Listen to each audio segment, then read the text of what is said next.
Everyone, this side CA परिधि कोठारी और आज की वीडियो में हम बात करने वाले हैं कुछ ऐसे माइंड टेक्टिक्स के बारे में जो कि आईसीएसई अपने पेपर में यूज करता है ऑलमोस्ट हर अटेम्प्ट में, जिसकी वजह से बच्चे क्लियर नहीं कर पाते हैं। ऐसा क्यों होता है मैं आपको अभी 2 मिनट के अंदर प्रूफ कर देती हूँ ये चीज। अगर बात होती सिर्फ और सिर्फ एकेडमिक प्रिपरेशन की, तो आप ये मानो कि अगर 100% बच्चे में से 10 या 15% हम ऐसे बच्चे मानकर चलते जो कि एक्सेप्शन रहता है, जो अटेम्प्ट के लिए प्रिपेयर्ड ही नहीं होते, वो just for the sake of giving exams को आ गए हैं बट उन्होंने पढ़ाई नहीं करी है, ठीक है। बट 80 से 85% स्टूडेंट्स आप ऐसे मानकर चलो जो कि लेजिट बहुत ज्यादा पढ़कर आए एग्जाम्स में, वो 100% प्रिपेयर्ड है कि हम तो क्लियर करेंगे, बट स्टिल वो क्लियर नहीं कर पाते और पासिंग परसेंटेज क्या रहता है 10 to 15% मैक्स, ज्यादा से ज्यादा। इसका एक रीजन सिंपल सा ये है कि सिर्फ और सिर्फ पढ़ाई करके तो हम सीए नहीं बन पाएंगे, ये चीज एकदम क्लियर है। सो हमें अगर जल्दी से जल्दी अपने अटेम्प्ट को क्लियर करना है, सो हमें मेंटल प्रिपरेशन करना बहुत ज्यादा जरूरी है। और मैं इस चीज में पर्सनली बहुत ज्यादा बिलीव रखती हूँ क्योंकि मैं ऐसी बन गई और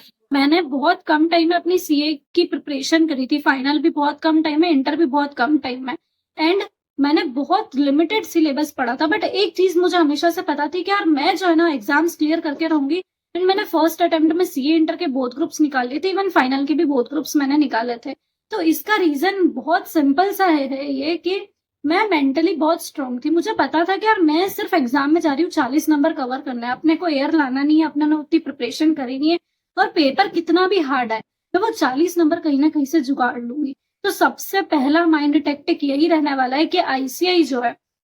फिक्स्ड है कि हर ग्रुप में एक पेपर, या फिर अगर आप फाउंडेशन में हो तो एक पेपर आपका ये मानकर चलो कि बहुत ज्यादा टफ आने वाला है, out of the box paper आएगा और ये कंफर्म चीज है, ठीक है। तो जब भी वो पेपर आपके सामने आए, और मोस्ट प्रोबेबली ये पेपर जो रहेगा आपका फर्स्ट पेपर रहेगा या फिर लास्ट पेपर रहेगा। फर्स्ट पेपर वो इसलिए देते हैं ताकि बच्चे का कॉन्फिडेंस वहीं लूज हो जाए और वो आगे के पेपर्स में प्रिपरेशन ही नहीं कर पाए, उसका दिमाग खराब हो जाए और आधा दिन तो हम वैसे ही निकाल दें और एक दिन सिर्फ हमारे पास बचे और फिर अगला पेपर हमारे आ जाए तो हम उसमें भी अच्छा स्कोर नहीं कर सके। और लास्ट पेपर वो इसलिए टफ देते हैं यानी कि जो बच्चे बोथ ग्रुप्स के लिए अपेयर कर रहे हैं वो सेकंड ग्रुप में बहुत ज्यादा डिमोटिवेट हो जाए कि यार एक ग्रुप पूरा बिगड़ गया, अब सेकंड ग्रुप के लिए क्या ही पढ़ना। सो ये उनका सिंपल सा एम रहता है। आप अगर उनकी जाल में फंस गए तो आप गए। फिर सेकंड चीज वो ये यूज करते हैं कि उनके पेपर में आप देखना कंपलसरी क्वेश्चन जो भी रहता है ना हमेशा बहुत ज्यादा टफ आएगा। आपको ऐसा लगेगा कि यार ये सीधे नंबर मेरे जा रहे हैं, मतलब मैंने इस चैप्टर को इतना अच्छे से करा था फिर भी कि कहाँ से, मतलब ये क्वेश्चन तो कहीं देखा हुआ नहीं है, ये कॉन्सेप्ट कभी पढ़ा हुआ नहीं है।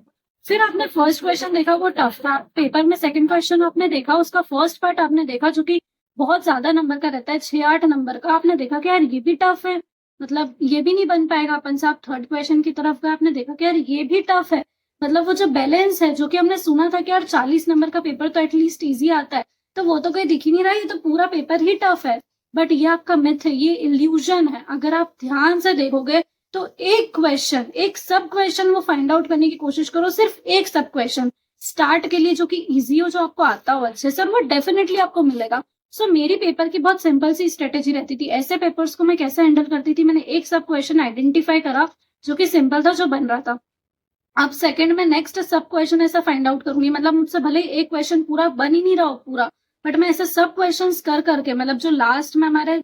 छोटे नंबर के क्वेश्चंस रहते हैं ना वो हमको बहुत अच्छे से नंबर दिला देते हैं, वो इजी रहते हैं, वो डायरेक्ट क्वेश्चंस रहते हैं। सो ऐसे कर करके मैं लाइक 20-25 नंबर तक जब जुगाड़ कर लेती थी अपने, फिर मैं सोचती थी कि अब इस पेपर में आगे मुझे और कुछ भी नहीं आ रहा है, ना टफ पेपर है, तो ये सही टाइम रहता है एमसीक्यू से अटेम्प्ट करने का। बहुत सारे लोगों का यही सवाल होता है कि एमसीक्यू से स्टार्ट में अटेम्प्ट करें कि पेपर के एंड में। तो एमसीक्यूज अटेम्प्ट करने का सबसे सही वक्त रहता है बीच का वो टाइम, जब आपको लगता है कि यार पेपर में जितना भी कुछ मुझसे बन रहा था फर्स्ट इंस्टेंस पे वो मैं कर चुका हूँ ऑलरेडी पेपर में, तब जाकर आप एमसीक्यूज उठा लो। अब आपका माइंड थोड़ा सा स्टेबल रहता है कि यार 20-25 नंबर तो मैंने इधर से भी जुगाड़ लिए, अब एमसीक्यूज में अगर 10-15 नंबर कहीं और जुगाड़ हो जाए ना तो मैं 40 नंबर पे पास तो एटलीस्ट हो ही रहा हूँ। अब एमसीक्यूज जो है वो मैं बहुत अच्छे से कर लेती थी और उसके बाद फिर मैं वापस से जंप करती थी जब पेपर की तरफ, और जो भी क्वेश्चंस मैंने छोड़े होते थे अब वो थोड़े ऐसे दिखते थे क्या कुछ मतलब स्टार्ट कर सकते हैं एटलीस्ट अपन, भले इसको पूरा कंटिन्यू नहीं कर सकते, मैं उनको सॉल्व करने बैठती थी।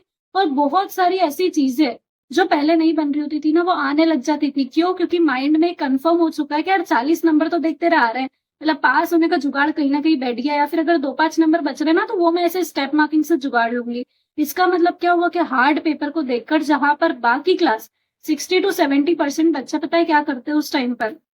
आप देखोगे तो वो ऑलरेडी हार मान चुके होते हैं पेपर को देखकर, वो कोशिश ही नहीं करते, वो इधर उधर देखते रहते हैं पूरे टाइम पेपर में, और उन्हें लगता है कि यार ये पेपर तो गया, ये अटेम्प्ट गया, अब अगला अटेम्प्ट उन्हें दिखता है। बट ऐसा नहीं करना है। अगर आप देखोगे तो थोड़े थोड़े नंबर करके हमें 40 ही तो लाने हैं, सिर्फ उतना सा दिमाग में रखना है, तो हमारे आसानी से वो मिल जाते हैं हमें। सेकेंड चीज जो कि आईसीआई यूज करता है वो ये रहता है कि हम पहले से थोड़ा सा प्रिडिक्ट करते हुए चलते हैं। हम करना तो नहीं चाहते, बट एक जनरली हमसे हो जाता है कि यार पिछली बार अगर ये पेपर टफ आया था ना, तो नेक्स्ट टाइम अभी हमारे अटेम्प्ट में इस पेपर के टफ आने के कंफर्म चांसेस है। बट जहां पर आप ये सोचोगे ना, वहां पर ये आईसीआई अपना खेल खेल देगा और वो कोई ऐसा पेपर टफ देगा जो कि आपने सोचा भी नहीं हो। जैसे कि सीए फाइनल का अभी पेपर अगर नवंबर की हम बात करें, सो आईबीएस का पेपर इतना टफ था। अब आप ये बताओ कि किसने सोचा था कि आईबीएस का पेपर इतना टफ आ सकता है। इवन ग्रुप 1 में एफआर का paper was also very tough. So कोई ऐसा अनएक्सपेक्टेड सा पेपर बहुत ज्यादा टफ आ जाएगा। और अगर आपकी स्ट्रेटेजी ऐसी थी कि हमने 2 सब्जेक्ट में एग्जामिशन स्कोर करने का सोचा था और 2 सब्जेक्ट में हमने 40 की तैयारी करी थी,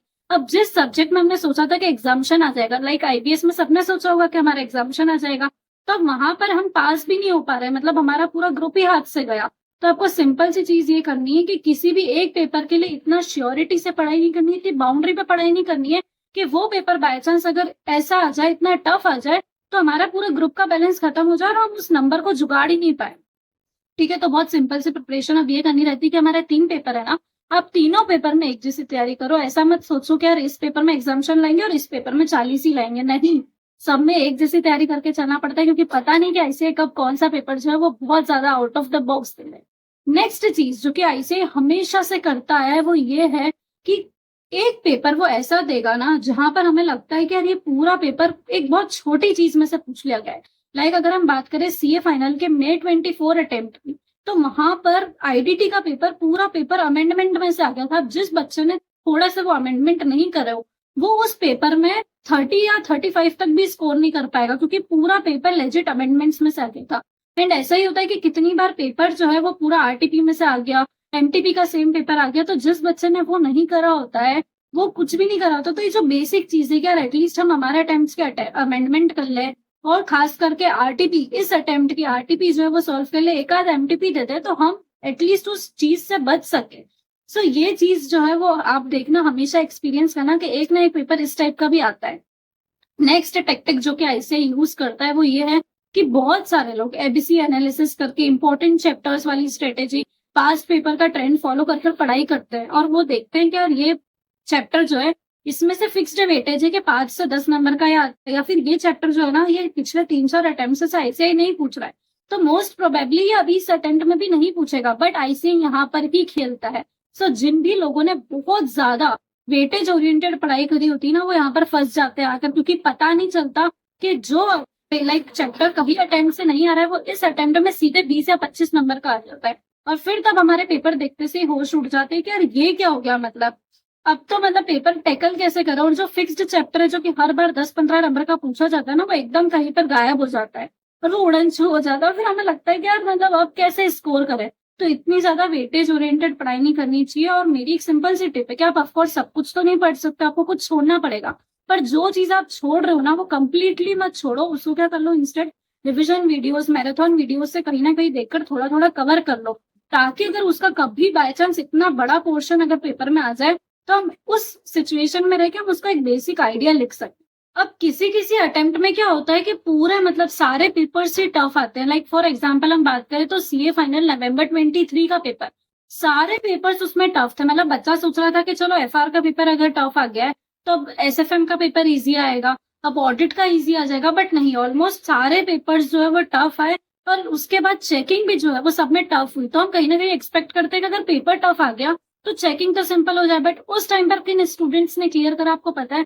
बहुत कम जिनकी प्रिपरेशन थी उन्होंने भी क्लियर करा है। बट वो स्टूडेंट्स जो कि लास्ट तक हारे नहीं, जो कि इस उम्मीद में लगे रहे कि यार हो जाएगा हो जाएगा, और फिर उन्होंने क्या सोचा, सबसे मेन बात कि जिसने अपना दिमाग खराब कर लिया था ना, क्योंकि एफआर का पेपर लिटरली बहुत टफ आया था, मतलब बहुत ज्यादा out of the box paper आया था। सो उस एफआर के पेपर को देखने के बाद मैक्सिमम स्टूडेंट्स ने अपना जो एसएफएम का टाइम था उसमें से 1.5 दिन हमें मिलता है, तो आधा दिन उन्होंने बिगाड़ दिया। पर जिसने वो चीज करी ना गलत, क्योंकि एसएफएम का पेपर कंपैरेटिवली थोड़ा सा मार्क्स कवरिंग था, सो जिन्होंने आधा दिन बिगाड़ दिया उन्होंने अपना एसएफएम का पेपर भी खराब कर दिया। सो आपको बहुत ज्यादा मेंटली स्टेबल रहना और आपको एक्सपेक्ट करना है अनएक्सपेक्टेड चीज, मतलब कि यार ये सब तो होने वाला है, ये सब मेरे अकेले के साथ नहीं हो रहा है, ये सोचकर चलना है और देते जाना है। और मैं एक बहुत सिंपल सी चीज करती थी कि अगर कोई भी पेपर में दे के आई हूँ, तो मैं घर पे बोल के रख देती थी कि मुझसे मत पूछना कि पेपर कैसा गया, और ये लो पेपर मैं मम्मी को दे देती थी कि इसको कहीं छुपा दो जाकर। मतलब वो गया गया, और मैं उसकी बुक्स आती थी, हटाती थी, अलग जगह पर रख देती थी, और हमें देखती थी कि ये बुक से मुझे इसे पढ़ना है बस। मतलब मैं अपने फ्रेंड्स को तक कुछ किसी सबको मना कर रखा था मैंने कि पेपर डिस्कशन तो छोड़ो, मैं इतना भी नहीं बताऊंगी कि मेरा पेपर गया कैसा है आखिर। और ये बहुत सिंपल सी स्ट्रेटेजी थी जिसने मुझे काफी हेल्प करी थी अपने एग्जाम्स को क्लियर करने में। आप इन सभी को डेफिनेटली फॉलो करना, और ये सभी चीज हमें एग्जाम्स के बाद जाकर पता चलती है। और हमें अगर पहले पता चल गई ये सब चीजें, तो हमें इसे फॉलो करना है, इसे इम्प्लीमेंट करना है, ताकि हम मेंटली बहुत ज्यादा स्ट्रांग रह सके। हमारी एकेडमिक प्रिपरेशन थोड़ी सी कम भी है ना, चल जाएगा, बट ये चीज जो है ना, ये आपके ऊपर हावी हो जाती है और ये आपको क्लियर नहीं करने देती। सो आप अब इसके लिए बिल्कुल डेफिनेटली प्रिपेयर्ड होंगे, आई थिंक सो। और आज की वीडियो अगर आपको पसंद आई हो तो वीडियो को लाइक करना ना भूलें, चैनल को सब्सक्राइब करना ना भूलें, और आपका इस पर जो भी ओपिनियन हो डेफिनेटली कमेंट सेक्शन में बताएं। So thank you so much for watching, bye.